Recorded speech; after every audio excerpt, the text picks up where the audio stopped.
गुजरे ज़माने के पॉपुलर एक्टर भारत भूषण ने अपने करियर में कालिदास, तानसेन, कबीर, बैजू बावरा और मिर्ज़ा गालिब जैसे एक से एक बढ़कर लोगों की भूमिका निभाई है। हालांकि ज़िंदगी के आखिरी दिनों में उनकी हालत बेहद ख़राब हो गई थी। यहाँ तक कि 27 जनवरी 1992 को बेहद तंग हाली में उनकी मौत हो गई थी। 14 जून 1920 को मेरठ में पैदा हुए भारत भूषण के पिता राय बहादुर मोतीलाल वकील थे।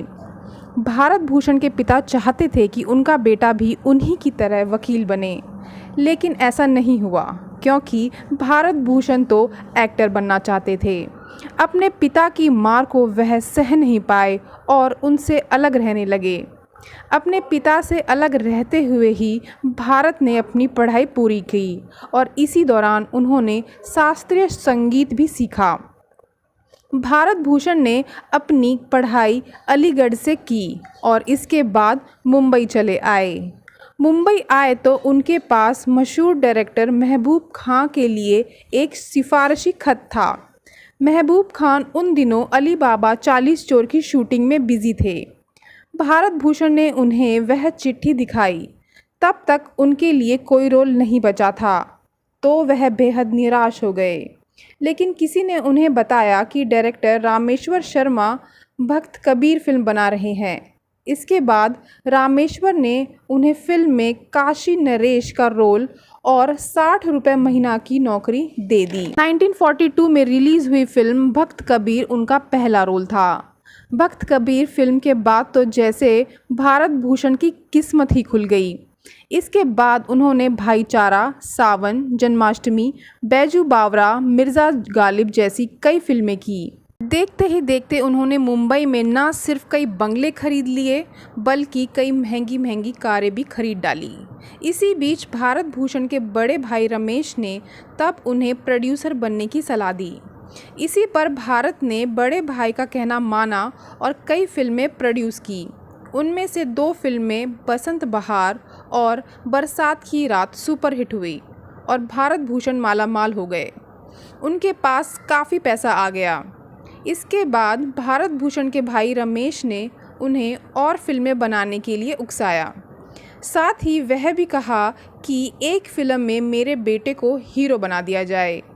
भारत भूषण ने भाई की बात मानी और ऐसा ही किया। लेकिन अफसोस की बात तो यह थी कि उन्होंने जितनी भी फिल्में बनाई वो सब फ्लॉप होती गई। ऐसे में भारत भूषण कर्जे में डूब गए और पाई पाई को मोहताज हो गए।